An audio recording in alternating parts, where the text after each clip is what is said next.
Hey guys, it's Josh with RPGamer, and I'm here with Tim Alvis, COO, and he's going to show us this wonderful new game of his called Forge. Well, Forge, yeah. So one of the things we were dealing with is in the office we would try out an MMO. I would play it for a month or two and then tell a friend, but I was level 80 or whatever it was, and they would have to go through all the questing and gear grind and all of that. Yeah. So we really couldn't ever play those together around the office at lunch.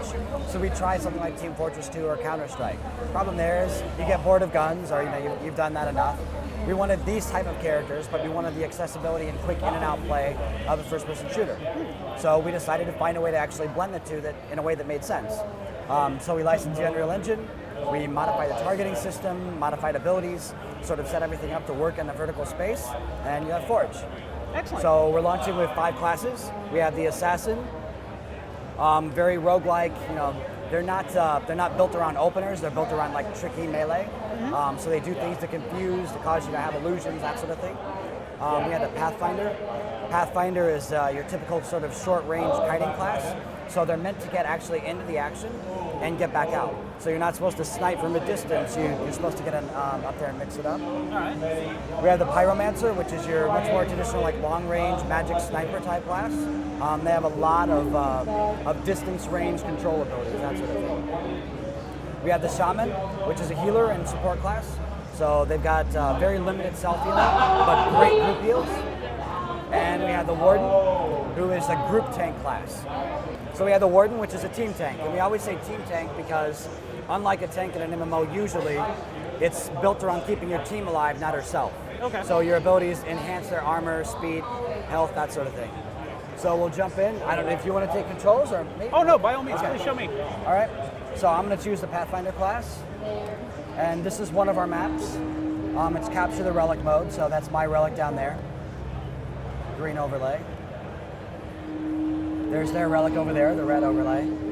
And the way that we've set it up is if you don't have the tower, this tower that you see glowing here, every capture's worth 1 point. Okay. If you do have the tower a little bit, captures are worth 2 points. If you have it fully in control, a capture's worth 3. So the goal is to get your team to split up a little bit between flag running, relic running, Right. and controlling the tower. And we're actually about to switch maps here in about 10 seconds. Okay. So while we're waiting for the map to switch, I was noticing that on the character selection screen, each of the characters seems to have a pet of some sort. Yeah, so each one of them actually, they have a kind of a spirit companion. Okay. And that spirit companion comes into play with some of your abilities. One of them is you actually transform into that companion. Oh. So for 20 seconds or until you use its ability, you become the dire wolf or the fire elemental or something like that. Like they just became the fire elemental. And we're going to forest ambush. Okay. Now, one of the key things that you were saying about this game is that even though the skill set is much like an MMO, you start with all the abilities. So Yeah. do you have any sort of level progression at all in the game? We do. So you level up to 20. Okay. And by leveling up to 20, you unlock new skins and new abilities to swap in. So you always have 9 and only 9. But if you want to swap out one trap for another, you might be able to unlock an alternate trap. There's no power increase, so they're just a different kind of trap. Okay. But it allows you to kind of customize your build. All right. So we'll go ahead and play. Okay. So I'm going to go for the relic again. The relic over here. One of the abilities that the Pathfinder has is called camouflage. And it allows me to, I saw a red name, all right. So what I'm going to do, I'm going to go into camo. And when this person pops out, if I see them anywhere, no. So you're effectively like cloaked. I'm cloaked. Now they can see me and I can fire and they can actually, spot where the arrows are coming from. But I shimmer. I don't have a nameplate anymore or anything like that. All right. All right, I was looking for somebody, I'm not going to find him.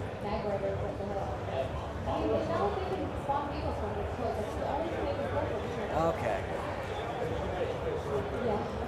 Somebody's got our relic, we've got one of theirs. I see people shooting at it. There we go. All right. So you can see you actually aim the abilities. Right. So when I hit them with arrows, you have to put your crosshair over them and fire. Our relic went into the caves. I'll try to help it out. They went into companion mode. So when you go into companion mode, it leaves a statue behind of you.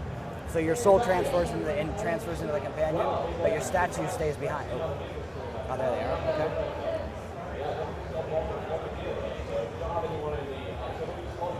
Escort them out of here.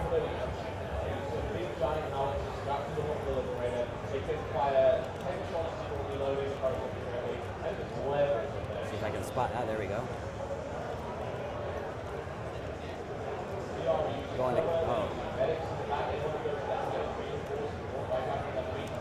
Swapped. So they just traded locations, but they've played before, so they weren't confused.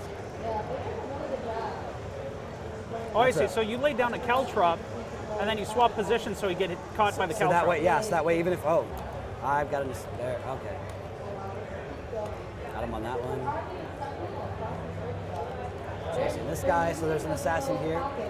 As soon as I die, I'll change over to the pyromancer. And so one of the things we have is like a blinding arrow. So when I hit him with that, his screen goes completely black. Oh. He's able to move, but he has no idea what he's doing. And the companion ability, so I'll transform, so I'm the direwolf. Okay. There's the statue of me. And now I can run up and maul. And now I'll return to my character. So the way we also handle the UI is you can see cooldowns coming across. We never want you to have to look down here. Okay. So you can keep your eyes focused on the battle the whole time. Let's let this person kill me and I'll choose a pyromancer while they do.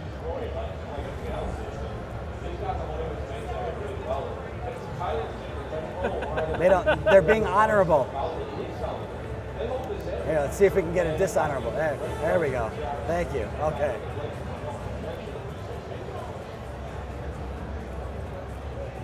So yeah, we have full spectator mode for the guys who love the competition, the competitive scene. You can detach your camera and go into free spec. Nice. Ready to go. Oh. All right, so this character is made for staying in a distance like this. Uh-huh. So this guy just happens to not know I'm here. Let's say that I want to get over there really quickly. You can rocket jump. If I want to keep him trapped, I can molten bully him to a wall. And then I can lay down a wall of fire. Protect myself. I can turn him into a storm. So you can actually see he's got clouds and meteors dropping down. I'm going to curse him if I can. Ah, he got away.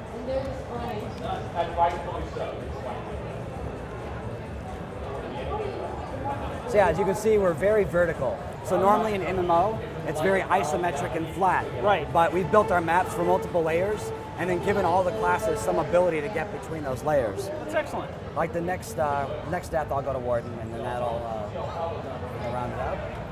So while you're playing through this, do you have any plans for expansion beyond the 5 classes? Do you have other ones already being created? Yeah, so right after launch, we'll go live with a 6th class.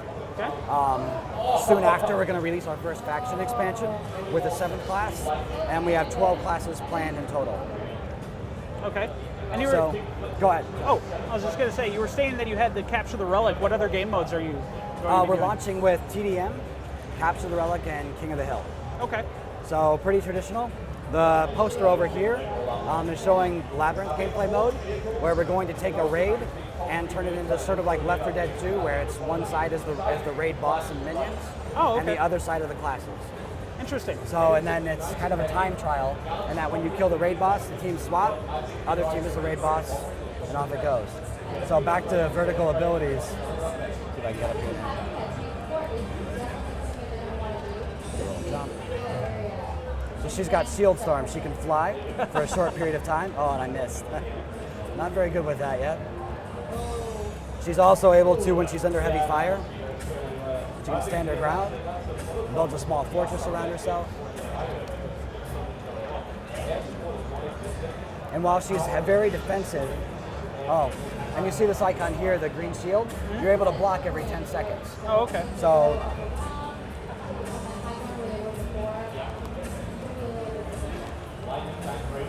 one of the things we had to do was actually rewrite the targeting system for the Unreal Engine, because if you've noticed in first-person shooters, you don't see a lot of melee because the melee targeting is awful. Right. So what we did is we actually wrote an action game targeting system to build in rather than the normal reticule perfect pixel-based aiming. What that lets us do is when you're playing an actual melee character, it feels like you're playing a console action game. When you're playing a ranged character, it feels like a first-person shooter. Excellent. Okay. And that's Forge, guys. Nice. Very nice. All right, then my final question for anything like this is sell me the game in 30 seconds. Say the game in 30 seconds? Yeah. We've gotten out of our own way. So instead of trying to build a gigantic MMO and then figuring out how to make a game out of it, we've just started by building the game. So we built the game, we focused on making it fun, and the MMO stuff will build up around it. Excellent. So if you want to have fun with classes like these, this is going to be the shortest path through that. Cool. All right. Thank you very much. Not a problem. Thank you. Great time. Thanks.